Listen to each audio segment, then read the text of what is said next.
নবীজি জানাজার জন্য প্রস্তুতি নিলেন।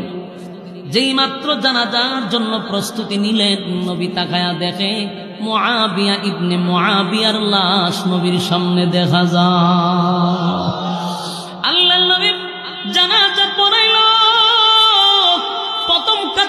প্রথম কাতারে ৭০,০০০ ফেরেশতা দাঁড়াইল, দ্বিতীয় কাতারে ৭০,০০০ ফেরেশতা দাঁড়াইছে। নবীজির জানাজার মাধ্যমে মুআবিয়া ইবনে মুআবিয়ার জানাজা কমপ্লিট হলো। নবীজি আশ্চর্য হয়ে গেল, কি এমন সাহাবী, বাপরে বাপ, এতগুলা ফেরেশতা তার জানাজায় শরীক হইল। নবীজি আর কিছু বলেন নাই, চলে গেছে যুদ্ধের ময়দানে। যুদ্ধ শেষ করে নবীজি যখন মদিনায় চলে গেল, নবীজি বাড়িতে যায় নাই।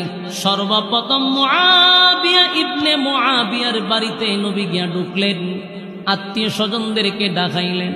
আল্লাহর নবী বলেন, তোমরা বলো গো, আমার মুআবিয়া কি এমন আমল করত? আমার মুআবিয়ার আমলটা কি ছিল? আমি নবী না জানা পর্যন্ত বাড়িতে যাব না। তারা বলল, হুজুর, গুরুত্বপূর্ণ কোনো আমল আমাদের চোখে পড়ে নাই।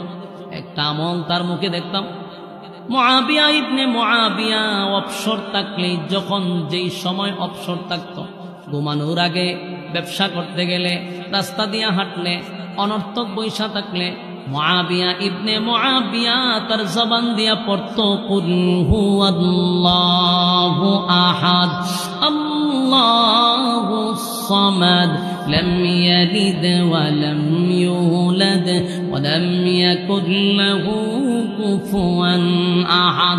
আমার যুবক ভাইয়েরা, সেদিন আল্লাহর নবী বলল, হায় রে, আমার মুআবিয়ার এত সম্মান আর এত মর্যাদা।